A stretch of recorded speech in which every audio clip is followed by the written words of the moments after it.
Je n'ai créé les djinns et les hommes que pour qu'ils m'adorent. Celui qui suit Iblis, le diable, Satan, le démon, rentrera en enfer pour y demeurer éternellement. Mais pour comprendre la véritable nature du chef de tous ces soldats du mal, il faut savoir qui est Iblis. La'natullah alayh, le diable. Qui est-il? Une partie de la réponse se trouve dans l'explication de l'un des versets du Coran, dans Surat al-Baqarah, qui est: lorsque ton Seigneur confia aux anges, je vais établir sur la terre un khalifa, un gérant, un vicaire. Ils dirent: vas-tu établir sur terre un être qui émettra le désordre et répandra le sang, pendant que nous sommes là à te sanctifier, à te glorifier. Il dit: en vérité, je sais ce que vous ne savez pas. Une question: comment les anges pouvaient-ils accuser l'homme de répandre le désordre et le sang avant même qu'il ait fait quoi que ce soit pouvant amener à penser qu'il aurait une telle attitude? Ibn Abbas radiallahu anhu nous apporte l'explication.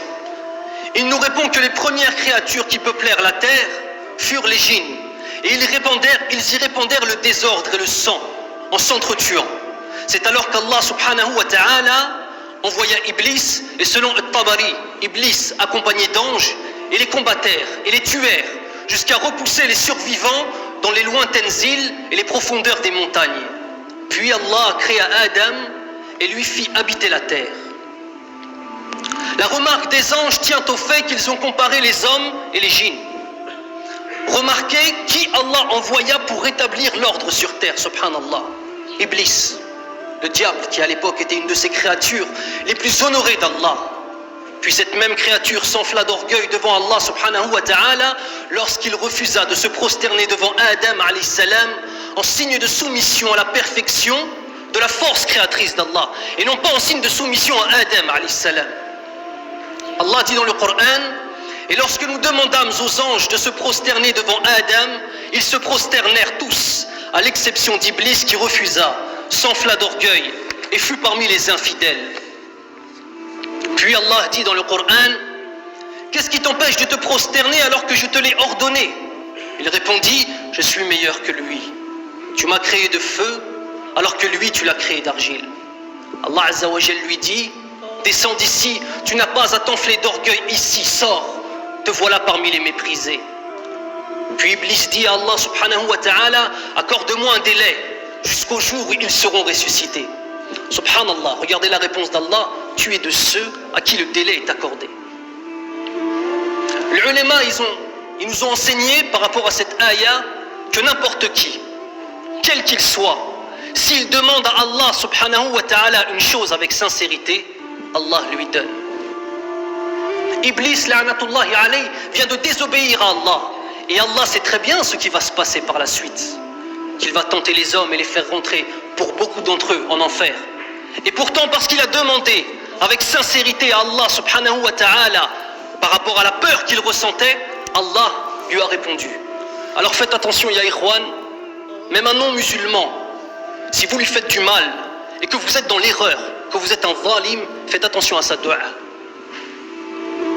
Puis dans la suite de la ayah, Iblis la'natullahi alayhi dit: puisque tu m'as mis en erreur, je leur barrerai ton droit chemin, puis je les assaillerai de devant, de derrière, de leur droite, de leur gauche, et là pour la plupart tu ne les trouveras pas reconnaissants.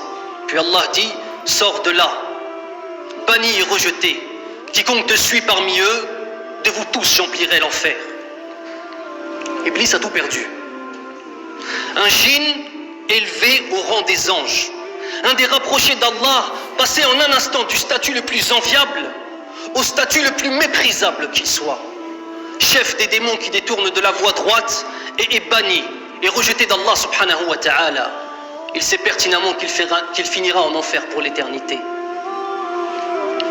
Nous sommes nous-mêmes entre l'espoir du paradis et la crainte de l'enfer. Lui vit dans la certitude de l'enfer. Et dans sa compréhension des choses, c'est à cause de nous. N'est-il pas un ennemi duquel il faut se méfier, subhanallah? Il connaît l'homme de fond en comble. Il connaît les voies de la piété, car il a été dans son existence plus pieux que nous-mêmes, nous ne le serons jamais. Il connaît les voies de l'égarement pour les avoir empruntées. Et quel égarement, subhanallah!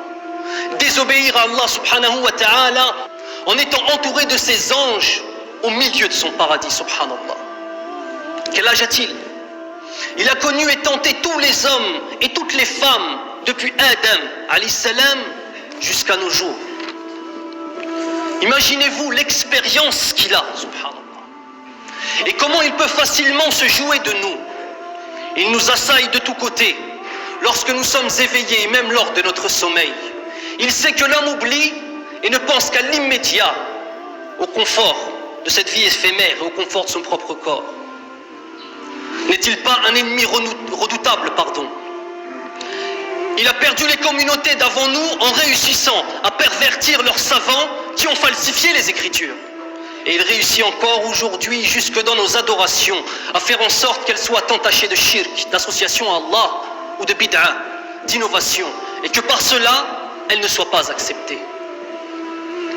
Et sachez qu'Iblis n'est pas le maître de l'enfer comme le prétendent les chrétiens, mais il est la créature qui subira le pire des châtiments, accompagné de ses soldats et de ceux qu'il a égarés.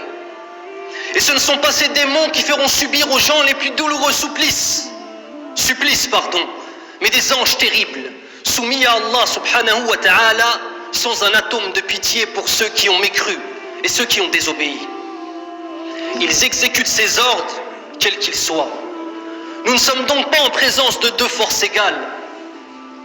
Souvent, par rapport à ce qu'on a vu à la télévision dans notre enfance, à ce qu'on a appris à l'école, on a tendance à considérer que nous avons d'une part le bien, d'autre part le mal, le bien représenté par Allah et le mal représenté par le diable, et que ce sont deux forces plus ou moins égales qui se combattent. Ce n'est pas comme ça. Nous ne sommes donc pas en présence de deux forces égales, d'un côté Allah et de l'autre Iblis, la'natullahi alayhi, mais bel et bien face à une seule force absolue et une seule voie claire, de laquelle tente désespérément de nous détourner une créature maudite qui sait qu'il n'a aucune prise sur nous si nous suivons Allah subhanahu wa ta'ala. Allah Azza wa Jal dit dans le Coran, et c'est Shaitan qui parle, il dit: Seigneur, parce que tu m'as induit en erreur, eh bien je leur enjoliverai la vie sur terre et les égarerai tous, à l'exception parmi eux, de qui? De tes serviteurs élus. Allah dit: voici une voie droite qui mène vers moi. Sur mes serviteurs tu n'auras aucune autorité, excepté sur celui qui te suivra parmi les dévoyés. Et l'enfer sera sûrement leur lieu de rendez-vous à tous. Afin de terminer ce sermon, nous allons tout simplement lire ce présent inestimable que nous a fait Allah subhanahu wa ta'ala en décrivant dans le Coran ce que dira le diable, Iblis, le Shaitan, la'natullahi alayhi, lors du jour du jugement, le jour où ni mensonge, ni dissimulation, ni retard ne sera toléré. Allah dit dans le Coran, et quand tout sera accompli, le diable dira: certes, Allah vous avez fait une promesse de vérité, tandis que moi, je vous ai fait une promesse que je n'ai pas tenue. Je n'avais aucune autorité sur vous, si ce n'est que je vous ai appelé et que vous m'avez répondu. Ne me faites donc pas de reproches, mais faites-en à vous-même. Je ne vous suis d'aucun secours et vous ne m'êtes d'aucun secours. Je vous renie de m'avoir jadis associé à Allah. Certes, un châtiment douloureux attend les injustes. Regardez ce verset, subhanallah.